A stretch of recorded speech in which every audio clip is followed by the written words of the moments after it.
Miguel era um adolescente comum, com seus 15 anos vivendo em uma cidade pequena, onde a vida parecia parada. Nada parecia tirar a monotonia do seu cotidiano. A escola era uma obrigação, a casa, um lugar onde os conflitos familiares sempre pairavam no ar, e ele se sentia como se estivesse perdido em um mar de incertezas. Nada, absolutamente nada, parecia despertar algo mais profundo em Miguel. Ele sentia como se sua vida fosse um simples intervalo de uma rotina sem graça. Então, tudo mudou. Quando Elisa se mudou para a casa ao lado, Miguel não imaginava que aquele simples acontecimento mudaria sua vida para sempre. Elisa tinha 40 anos e uma aura de mistério que cativava qualquer um. Ela era bonita, madura, mas algo em seu olhar sempre parecia carregar um peso, algo sombrio, algo que Miguel ainda não compreendia. Ela abriu uma pequena livraria na cidade, um lugar que logo se tornaria o refúgio de Miguel, onde ele começaria a descobrir que a vida podia ser muito mais do que ele imaginava.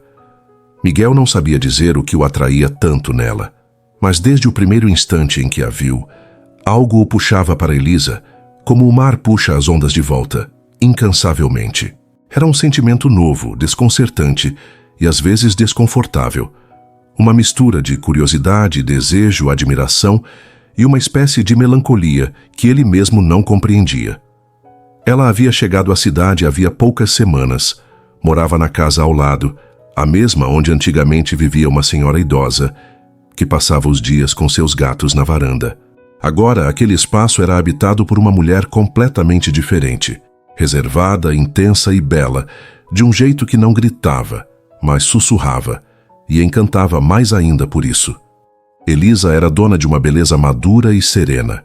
Tinha traços marcantes e gestos suaves. Não usava maquiagem nem roupas que chamassem atenção, mas sua presença era como um perfume raro, sutil, mas inesquecível. Aos olhos dos adultos da cidade, ela era apenas uma mulher reclusa, educada, um tanto misteriosa. Aos olhos de Miguel, ela era tudo o que ele nunca soube que desejava. Foi em uma tarde abafada de primavera que Miguel a viu lavando roupas pela primeira vez. Estava entediado, deitado em sua cama, ouvindo um disco antigo do pai, quando se levantou para fechar a janela. Ao olhar para o lado, avistou Elisa em seu quintal de costas. Estava ajoelhada diante do tanque de concreto, lavando à mão uma toalha branca. Usava um vestido de tecido leve, que dançava com o vento. O cabelo estava preso de forma desajeitada. Algumas mechas caíam no rosto. Ela trabalhava em silêncio, concentrada nos próprios pensamentos. Aquela imagem ficou impressa na memória de Miguel como uma pintura viva, algo entre o real e o sagrado.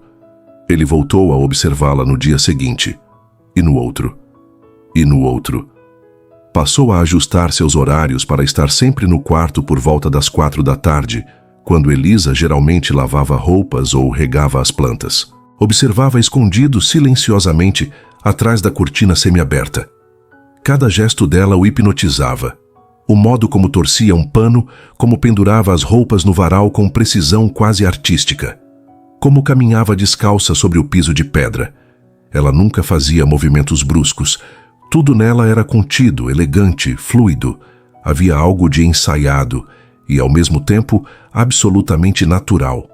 No começo, ele achava que ela não percebia, mas Elisa, como mulher sensível e atenta, logo notou. Não precisava olhar diretamente para a janela do vizinho adolescente para saber que havia olhos a acompanhando. No início, fingiu não perceber, mas ao longo dos dias, algo dentro dela começou a mudar. Uma lembrança distante de ser admirada, de ser notada, de sentir-se viva de uma forma que não sentia havia muito tempo. E então, ela passou a se demorar um pouco mais, estendia as roupas com mais calma, deixava os cabelos soltos. Um dia, sem olhar diretamente, deslizou o vestido pelos ombros e lavou a blusa usando apenas o sutiã, como se aquilo fosse a coisa mais natural do mundo. Miguel ficou imóvel, com o coração martelando no peito. Sentiu vergonha, sentiu excitação, sentiu culpa, mas não conseguiu desviar os olhos. Elisa do quintal esboçou um leve sorriso e continuou seu trabalho. Havia algo ali que não era vulgar. Não era provocação explícita. Era uma troca silenciosa, carregada de tensão. Um jogo de olhares sem que um só olhar fosse trocado diretamente. Nos dias seguintes, Elisa passou a regar as plantas com mais frequência, até mesmo nos horários em que não era necessário. Quando escutava a janela abrir, deixava cair o regador lentamente, molhando os pés e a barra do vestido. O pano colava na pele, revelando a curva das pernas, os movimentos suaves do corpo, tudo feito com uma naturalidade tão genuína que parecia inocente, mas havia, sim, um quê de intenção. Não maldade, apenas o reencontro com algo que ela mesma julgava perdido, a capacidade de provocar sensações. Miguel, cada vez mais envolvido, passou a escrever sobre ela em um caderno escondido na gaveta. Chamava aquilo de O Diário dos Olhos. Ali, descrevia o que via, o que sentia, o que não compreendia.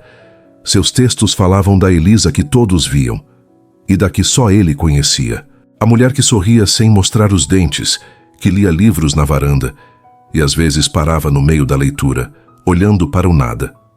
A mulher que cheirava as roupas antes de estendê-las no varal, como se procurasse nelas algum vestígio de um passado esquecido. E foi então que o improvável aconteceu. Em uma tarde nublada, Miguel desceu as escadas e viu Elisa do lado de fora, estendendo um lençol branco. Ela olhou diretamente para a janela e, sem nenhuma pressa, sorriu. Não um sorriso social, mas um sorriso íntimo, cheio de reconhecimento.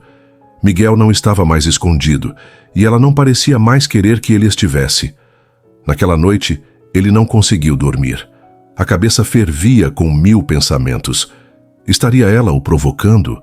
Ou apenas sendo gentil? Será que ela entendia o que aquilo despertava nele?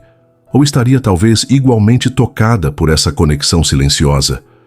Na manhã seguinte, Miguel criou coragem e foi até a livraria. Elisa o recebeu com um sorriso contido, mas seus olhos diziam mais. Conversaram sobre livros, mas havia subentendidos em cada frase. Ela lhe mostrou um volume de poesia e recitou um trecho. O olhar que se esconde não esconde o que sente. É na fuga dos olhos que o desejo se faz presente. Miguel engoliu seco. Elisa fechou o livro devagar e o encarou. Por um segundo, tudo ao redor desapareceu. E naquele silêncio suspenso entre duas almas em mundos tão diferentes, surgiu algo raro. A possibilidade. A livraria de Elisa ficava na parte antiga da cidade, em uma rua estreita onde o tempo parecia andar mais devagar.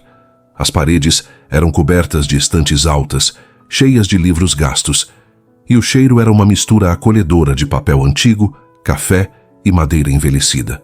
Quando Miguel entrou pela primeira vez com coragem suficiente para cruzar a porta, sentiu-se como se estivesse entrando em outro mundo, um mundo onde Elisa era a única habitante. Ela estava sentada atrás do balcão, com os óculos levemente escorregando pelo nariz e uma xícara de chá morno ao lado. Quando o viu, levantou os olhos lentamente e seus lábios esboçaram um sorriso que não era de cortesia, era reconhecimento. Era como se aquele momento já tivesse sido imaginado por ela várias vezes. "Você gosta de livros?" Ela perguntou com a voz suave, mas firme. Miguel assentiu, tímido. Não sabia o que responder. Não sabia nem por onde começar. Apenas caminhou até uma prateleira e puxou um livro qualquer, fingindo interesse, tentando esconder o caos que sentia por dentro. Elisa se levantou, caminhando com leveza até ele. Seus passos eram silenciosos, mas cada movimento tinha peso. Ela parou ao lado dele, olhou o título que ele segurava e sorriu de novo, dessa vez com um toque de provocação. Machado de Assis. Profundo, mas cruel com as palavras, disse, enquanto pegava outro livro da mesma prateleira. Esse aqui é mais gentil. Fala sobre saudade, não como dor, mas como elo. Ela entregou o livro a Miguel, que o segurou como se fosse um presente raro, e naquele instante, a conversa se abriu como se sempre tivesse existido. Começaram a falar de livros, de poesia, de filmes antigos. Miguel se surpreendia com cada frase dela. Elisa tinha uma forma de ver o mundo que misturava esperança e cansaço. Ela falava como quem já viveu demais e aprendeu a saborear o silêncio. Conforme os dias passavam, ele voltava à livraria quase todos os dias. Às vezes comprava um livro, outras vezes só aparecia, e ela entendia que ele não estava ali por literatura. Eles criaram um tipo de ritual não dito. O som da porta abrindo, os olhos se encontrando, a pausa no tempo enquanto conversavam ou apenas dividiam o mesmo espaço em silêncio. Em certo dia, Elisa ofereceu um chá de hibisco. Miguel aceitou, e os dois sentaram em poltronas antigas, de frente para a vitrine da loja. A chuva caía devagar lá fora, e havia algo no ar que parecia suspenso. "Por que você me olha daquele jeito?" Ela perguntou de repente, sem olhar diretamente para ele. Miguel congelou. Tentou responder, mas sua garganta secou. Eu não sei", disse ele por fim com a voz rouca. Elisa sorriu. Não era um sorriso fácil. Era um sorriso de quem carrega fardos, de quem sabe o que significa ser olhada e, ao mesmo tempo, ignorada. Ela virou o rosto para ele. "Você vê mais do que os outros. É por isso que você me incomoda." Miguel não entendeu se aquilo era um elogio ou uma repreensão. Ficou em silêncio, mas, por dentro, sentia algo nascer. Algo delicado, quase perigoso. Aquela mulher começava a confiar nele. Começava a deixá-lo entrar. E isso mudava tudo. Nos dias seguintes, Miguel começou a notar detalhes que antes escapavam. Elisa tinha cicatrizes pequenas nos pulsos, como marcas de um tempo antigo. Às vezes, ela se distraía olhando para o nada. Outras vezes pegava um envelope amarelado em uma das estantes, o observava por alguns minutos e voltava a guardá-lo. Parecia haver um peso invisível sobre seus ombros, algo que ela lutava para não deixar escapar, mas que estava prestes a transbordar. E foi então que aconteceu algo que mudaria a forma como Miguel via tudo. Em uma noite quente, ele chegou à livraria mais tarde do que o habitual. Elisa estava fechando as janelas, mas quando o viu, não o mandou embora. Pelo contrário, abriu a porta e o convidou a entrar. A cidade dormia, e dentro da loja, o único som era o do vento atravessando as prateleiras. Elisa serviu vinho para si, chá para Miguel. Sentaram-se no chão cercados por livros empilhados. Ela estava diferente, mais solta, menos defensiva. Olhou para ele com um olhar longo, demorado, e disse: "Eu sei que você me observa. Há semanas. Lavando roupa no quintal." Fez uma pausa. "No começo achei estranho. Depois, comecei a esperar por isso." Miguel não sabia onde enfiar o rosto. O corpo todo queimava. Mas Elisa não riu. Não provocou. Ela apenas disse com sinceridade: "Há muito tempo eu não sentia que alguém me via. Realmente via." O silêncio que se seguiu foi denso, íntimo e muito mais eloquente do que qualquer palavra. Miguel queria dizer algo, mas tudo que veio foi um sussurro. "Você é linda." Ela sorriu. E pela primeira vez foi um sorriso leve, sem tristeza. Aproximou-se apenas o suficiente para tocar de leve a mão dele. Não foi um gesto de paixão. Foi um gesto de alguém que estava se permitindo aos poucos confiar. Talvez amar de novo, mas o medo ainda vivia nos olhos dela, mesmo que disfarçado. E naquele momento, Miguel percebeu que havia muito mais ali do que uma paixão de um menino por uma mulher. Havia uma história escondida, um passado sufocado, um segredo enterrado. Ele não sabia o que era ainda, mas sabia que estava prestes a descobrir. E quando descobrisse, nada mais seria o mesmo. As semanas seguintes foram um turbilhão silencioso. A conexão entre Miguel e Elisa só crescia, mas havia algo no ar que Miguel não conseguia nomear. Algo que pairava sobre ela como uma sombra, como se ela estivesse sempre ouvindo passos que ninguém mais escutava. A livraria continuava sendo o refúgio deles, mas Elisa estava mais atenta. Seu olhar, mesmo quando sorria, parecia sempre procurar algo atrás dos ombros de Miguel, como se esperasse que uma porta fosse arrombada a qualquer momento. Ela nunca falava de sua vida antes de chegar à cidade, e quando ele perguntava, ela respondia com evasivas, coisas de outra vida, um tempo que ficou para trás. Não vale a pena voltar lá. Miguel aceitava, mas não deixava de sentir o incômodo daquilo que era omitido. Até que, em uma tarde abafada, algo quebrou a rotina. Miguel estava voltando da escola quando viu um carro escuro estacionado em frente à livraria. Um sedã preto com vidros fumê. Um homem de terno escuro estava parado ao lado da vitrine, olhando fixamente para o interior da loja. Não parecia ser da cidade.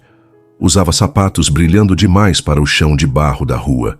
Os cabelos eram penteados com gel, e havia algo de falso no sorriso que ensaiava. Miguel parou do outro lado da calçada, observando. O homem entrou. Ele não ouviu o que foi dito, mas viu Elisa congelar ao vê-lo. Seus ombros enrijeceram. O sorriso sumiu. Ela pegou algo do balcão. Parecia um envelope. E com visível relutância o entregou ao homem. A conversa foi curta.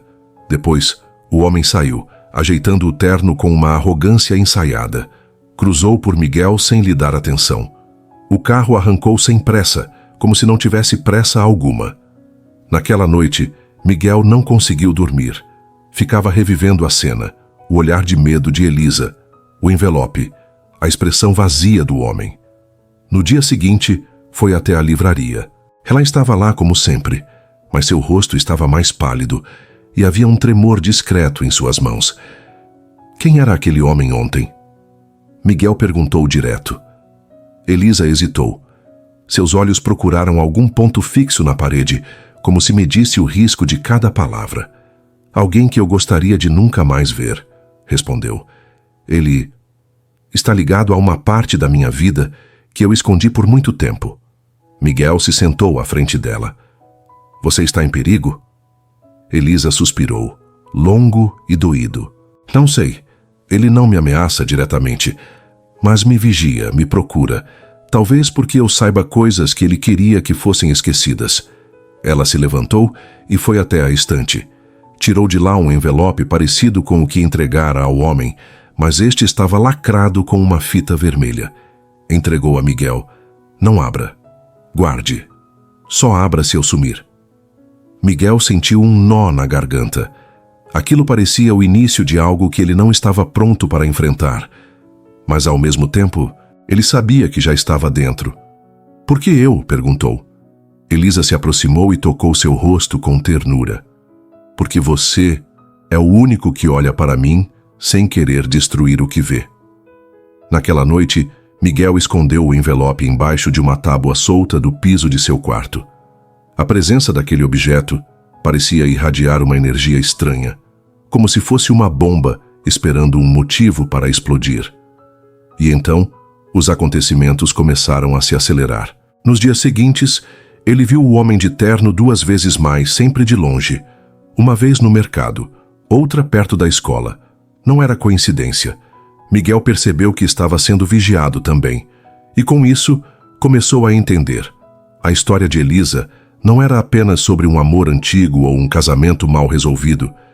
Era algo maior, algo perigoso, algo que talvez envolvesse crimes, fuga, segredos que poderiam custar a liberdade ou a vida. E o mais estranho de tudo, Miguel, mesmo com o medo crescendo, não queria sair de perto dela. Pelo contrário, quanto mais perto do abismo ele se sentia, mais intensamente desejava protegê-la. Era mais do que paixão agora. Era lealdade, era amor. E era perigo. Depois da visita do homem de terno, tudo mudou. O ar parecia mais pesado ao redor de Elisa, e Miguel percebia isso em cada pequeno gesto dela. Ela sorria menos. Olhava mais para trás do ombro. Mantinha a livraria aberta por menos tempo. Mas ainda assim, sua presença ao lado de Miguel parecia crescer. Como se, mesmo com o medo, ela estivesse se permitindo viver algo que não viveu antes. Confiança. E foi justamente essa confiança que deu a Miguel acesso a algo que mudaria tudo. Era uma tarde de sábado. Elisa havia saído para ir à farmácia e deixado Miguel na livraria, organizando uma pilha de livros raros que ela havia pedido que ele catalogasse. Enquanto passava os dedos pelos volumes envelhecidos, um livro pesado caiu da estante. Ao levantá-lo, Miguel percebeu que havia algo diferente na lombada. Estava oco por dentro. Dentro do falso livro, ele encontrou um caderno velho, de capa escura, amarrado com uma fita desbotada. O nome escrito na primeira página o gelou. Elisa Albuquerque, Diário Pessoal, 2007. Miguel hesitou. Aquilo era uma invasão, mas o impulso era mais forte. Ele precisava entender.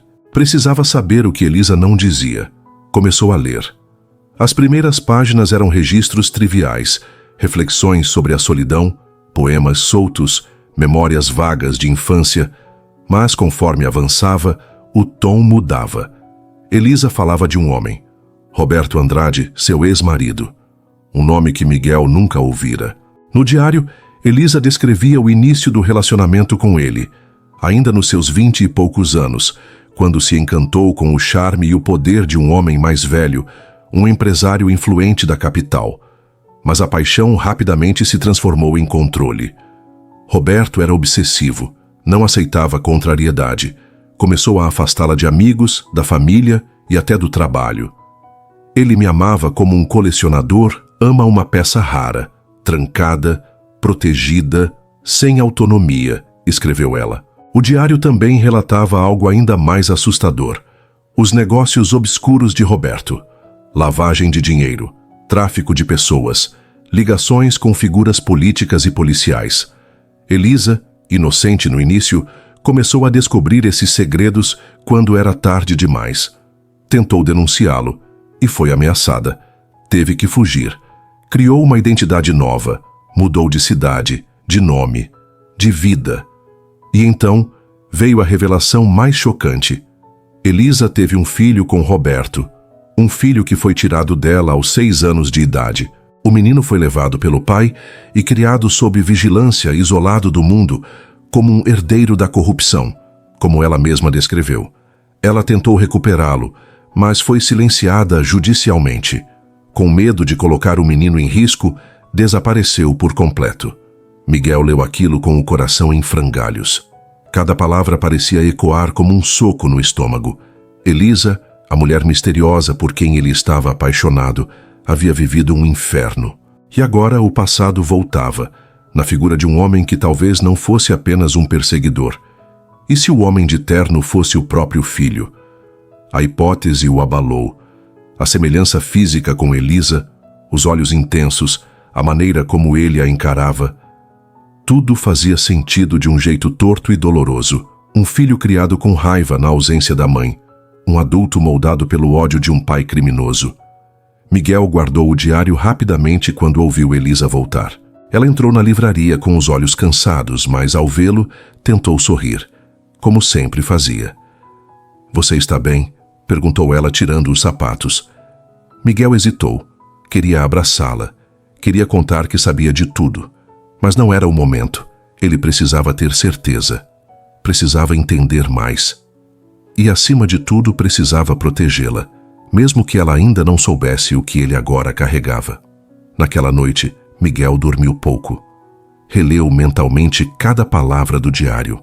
Pensou em como aquele amor entre eles, tão improvável, tão cercado de barreiras, tinha se transformado em algo ainda mais complexo.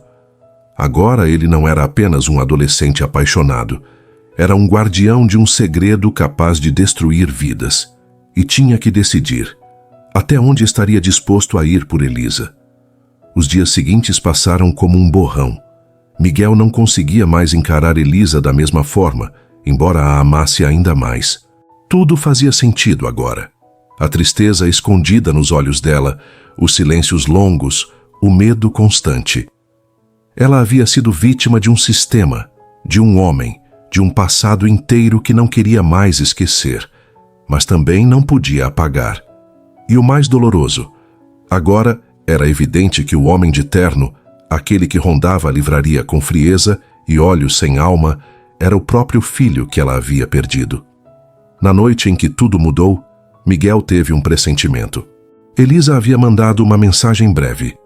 "Fechei a livraria mais cedo hoje, não se preocupe." Mas havia algo estranho. Ela nunca dizia isso sem motivo. Miguel foi até lá mesmo assim. A loja estava escura, mas a porta dos fundos entreaberta. Ele entrou sem bater. Havia silêncio, um silêncio tenso, carregado. Então, ouviu vozes abafadas no andar superior. Subiu as escadas em passos cautelosos. No topo, parou.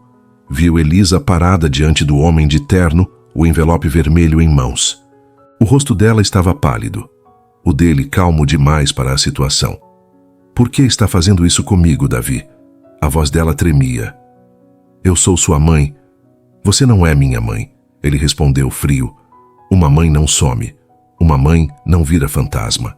Uma mãe não escreve diários contando como queria morrer. Miguel sentiu o estômago afundar. Ele estava certo. Era o filho dela, um homem ferido, moldado por anos de mentiras. Davi não estava ali por vingança simples. Estava ali para destruir o que restava da imagem da mulher que ele havia transformado em mito e depois em inimiga. Elisa tentava argumentar, conter o ódio que via nos olhos dele, mas era inútil. Foi quando Miguel entrou. Chega. Os dois se viraram. Elisa arregalou os olhos. Miguel, não, vá embora. Mas ele já estava ali. Olhou para Davi sem medo. Você quer machucá-la? Vai ter que passar por mim. Davi soltou uma risada seca. Um garoto? Um moleque de 15 anos? Um moleque que a conhece melhor do que você. Que esteve ao lado dela quando ela tinha medo, quando ninguém mais acreditava nela. Davi se aproximou, ameaçador. Mas Miguel não recuou. Sacou do bolso o diário de Elisa, aquele que havia guardado em segredo. Você quer a verdade? Aqui está. Está tudo aqui. Os crimes do seu pai, as ameaças, as provas que ela escondeu para te proteger. Jogou o diário aos pés de Davi. Você acha que ela fugiu porque era fraca? Ela fugiu porque queria que você tivesse uma chance, a única chance que seu pai jamais te daria. Davi ficou parado, os olhos fixos no caderno no chão.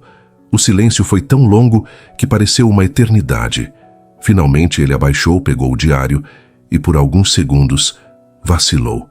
Um tremor nos dedos, uma rachadura na máscara. Mas então, como se lembrasse do próprio orgulho, ele enrijeceu de novo. Isso não muda nada.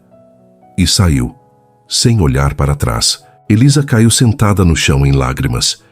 Miguel correu até ela, a abraçou forte, como se o mundo inteiro estivesse desabando ao redor. Ela não conseguia falar, apenas chorava.